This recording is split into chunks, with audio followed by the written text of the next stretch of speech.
Je m'appelle Laurent Balesta, je suis biologiste de formation, mais surtout plongeur photographe. Le projet Gombessa, c'est aller à la rencontre du sélacanthe, ce poisson venu un peu de la nuit des temps, qui est le lointain cousin du premier vertébré qui est sorti de l'eau et qui a engendré tous les animaux terrestres à quatre pattes jusqu'à l'homme. C'est un poisson que l'on croyait disparu depuis plus de 65 millions d'années et qui est réapparu au milieu du XXe siècle et puis ensuite qui a livré ses secrets au goutte à goutte. On a eu un spécimen en 1938, le deuxième spécimen il a fallu attendre 1952 et c'était toujours que des animaux pêchés, des animaux morts. Et il a fallu attendre 2000 pour qu'un plongeur sud-africain, Peter Tim, découvre un site où les sélacanthes étaient un petit peu moins profonds que l'on croyait. C'est-à-dire la zone des 120 mètres. Et il a fallu attendre 10 ans de plus pour que, avec mes copains, je me sente capable et prêt de relever le défi parce que c'est des plongées qui sont quand même très engagées. L'idée, c'était pas d'y aller et de dire on l'a fait, c'était d'y aller et ramener quelque chose, ramener des images de qualité. Et d'ailleurs, il fallait aussi bien progresser en termes de technique de plongée, il nous a fallu toutes ces années-là, mais il a fallu aussi que les appareils photo évoluent parce que voilà, ces profondeurs-là, il reste moins d'1% de la lumière de la surface. Et mon but, c'est pas d'arriver avec des centaines de watts et d'éclairer quelques mètres carrés où il y aurait cet animal mythique. C'est bien de remettre cet animal dans son univers, dans cette lumière si particulière, hélas très faible, mais présente. Et pour restituer ces lumières très faibles, il fallait aussi des appareils qui soient capables de le faire. Et donc on est parti avec des Nikon D4, avec ces capteurs ultra sensibles, jusqu'à force d'incrément, on monte à l'équivalent de 200 000 ISO, donc c'est magique. Donc en fait, on voit mieux qu'à l'œil nu. Combien de fois, au fond, je me suis surpris à moi pas être capable de bien comprendre le paysage qui est autour de moi, à faire une photo et lire mon paysage mieux sur le moniteur à l'arrière de l'appareil que ce que je voyais à travers mon masque. Donc c'est quand même un comble.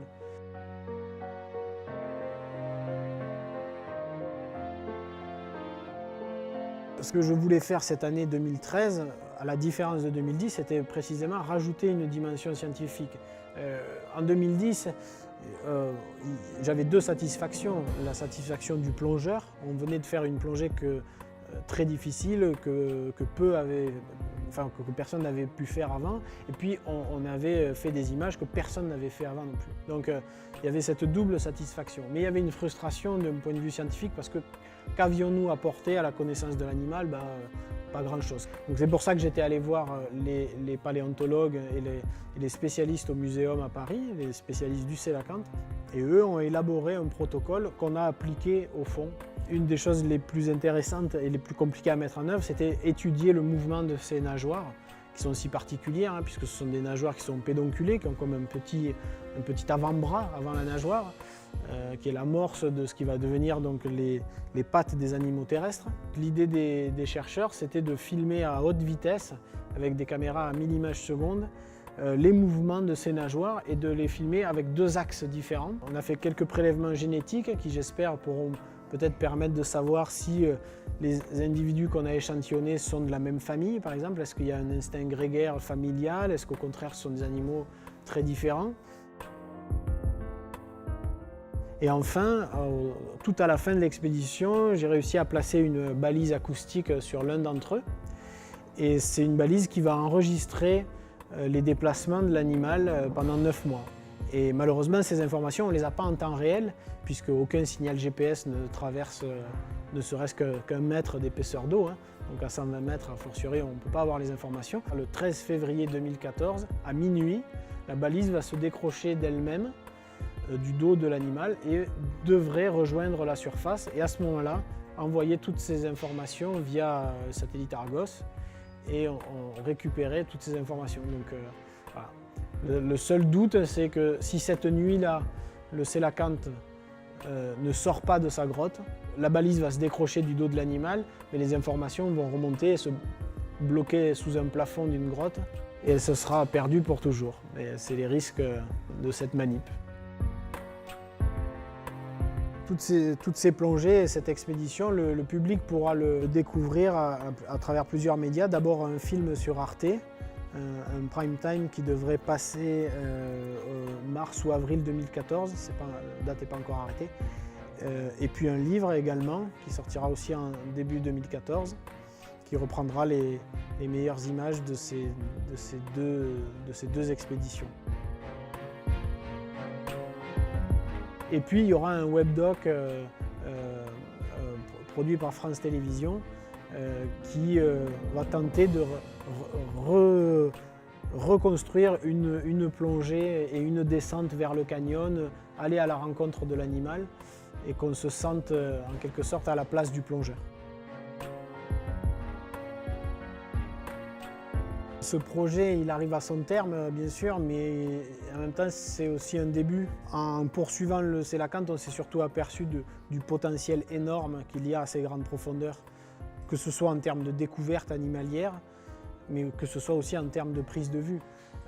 À tous les niveaux d'ailleurs, la prise de vue purement animalière, il y a énormément de créatures qui n'ont jamais été illustrées à ces profondeurs-là.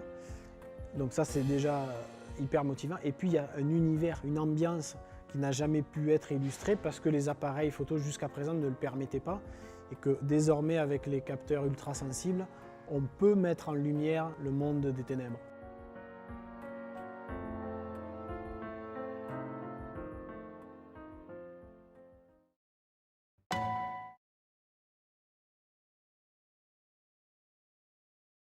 Devenir donc les pattes des animaux terrestres. L'idée des chercheurs, c'était de filmer à haute vitesse, avec des caméras à 1000 images secondes, les mouvements de ces nageoires et de les filmer avec deux axes différents. On a fait quelques prélèvements génétiques qui, j'espère, pourront peut-être permettre de savoir si les individus qu'on a échantillonnés sont de la même famille, par exemple. Est-ce qu'il y a un instinct grégaire familial? Est-ce qu'au contraire, ce sont des animaux très différents? Et enfin, tout à la fin de l'expédition, j'ai réussi à placer une balise acoustique sur l'un d'entre eux. Et c'est une balise qui va enregistrer les déplacements de l'animal pendant 9 mois. Et malheureusement, ces informations, on ne les a pas en temps réel, puisque aucun signal GPS ne traverse ne serait-ce qu'un mètre d'épaisseur d'eau. Donc à 120 mètres, a fortiori, on ne peut pas avoir les informations. Le 13 février 2014, à minuit, la balise va se décrocher d'elle-même du dos de l'animal et devrait rejoindre la surface et à ce moment-là envoyer toutes ces informations via satellite Argos et on récupérait toutes ces informations. Donc voilà. Le seul doute, c'est que si cette nuit-là, l'idée c'était pas d'y aller et de dire on l'a fait, c'était d'y aller et ramener quelque chose, ramener des images de qualité. Et d'ailleurs, il fallait aussi bien progresser en termes de technique de plongée, et il nous a fallu toutes ces années-là, mais il a fallu aussi que les appareils photo évoluent parce que ben voilà, ces profondeurs-là, il reste moins d'1% de la lumière de la surface. Et mon but, c'est pas d'arriver avec des centaines de watts et d'éclairer quelques mètres carrés où il y aurait cet animal mythique. C'est bien de remettre cet animal dans son univers, dans cette lumière si particulière, hélas très faible, mais présente. Et pour restituer ces lumières très faibles, il fallait aussi des appareils qui soient capables de le faire.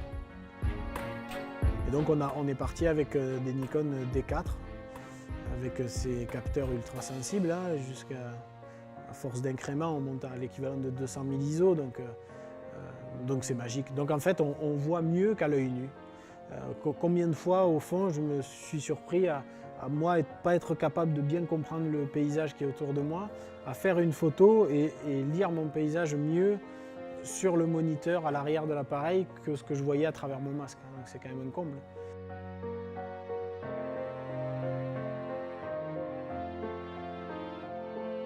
Ce que je voulais faire cette année 2013, à la différence de 2010, c'était précisément rajouter une dimension scientifique. En 2010, j'avais deux satisfactions. La satisfaction du plongeur, on venait de faire une plongée très difficile, que peu avaient que personne n'avait pu faire avant. Et puis on avait fait des images que personne n'avait fait avant non plus. Donc il y avait cette double satisfaction. Mais il y avait une frustration d'un point de vue scientifique parce que qu'avions-nous apporté à la connaissance de l'animal? Pas grand-chose. Donc c'est pour ça que j'étais allé voir les paléontologues et les spécialistes au muséum à Paris, les spécialistes du sélacanthe. Et eux ont élaboré un protocole qu'on a appliqué au fond. Une des choses les plus intéressantes et les plus compliquées à mettre en œuvre, c'était étudier le mouvement de ces nageoires, qui sont si particulières, hein, puisque ce sont des nageoires qui sont pédonculées, qui ont comme un petit avant-bras avant la nageoire, qui est l'amorce de ce qui va. Je m'appelle Laurent Balesta, je suis biologiste de formation, mais surtout plongeur photographe. Le projet Gombessa, c'est aller à la rencontre du sélacanthe, ce poisson venu un peu de la nuit des temps, qui est le lointain cousin du premier vertébré qui est sorti de l'eau et qui a engendré tous les animaux terrestres à quatre pattes jusqu'à l'homme. C'est un poisson que l'on croyait disparu depuis plus de 65 millions d'années et qui est réapparu au milieu du XXe siècle. Et puis ensuite qui a livré ses secrets au goutte à goutte. On a eu un spécimen en 1938.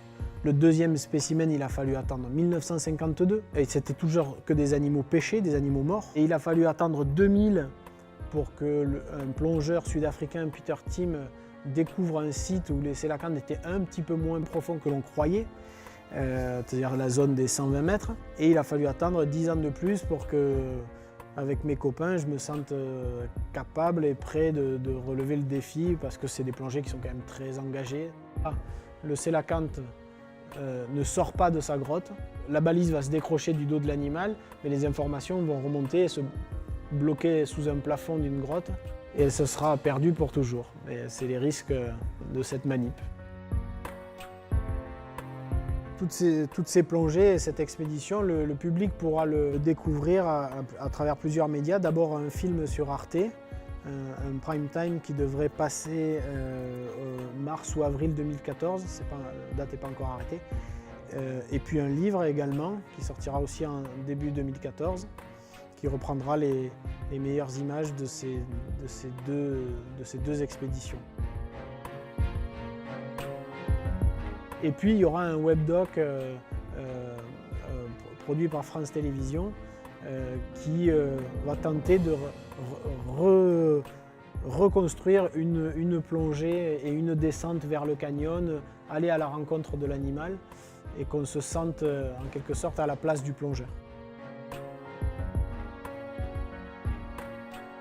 Ce projet, il arrive à son terme, bien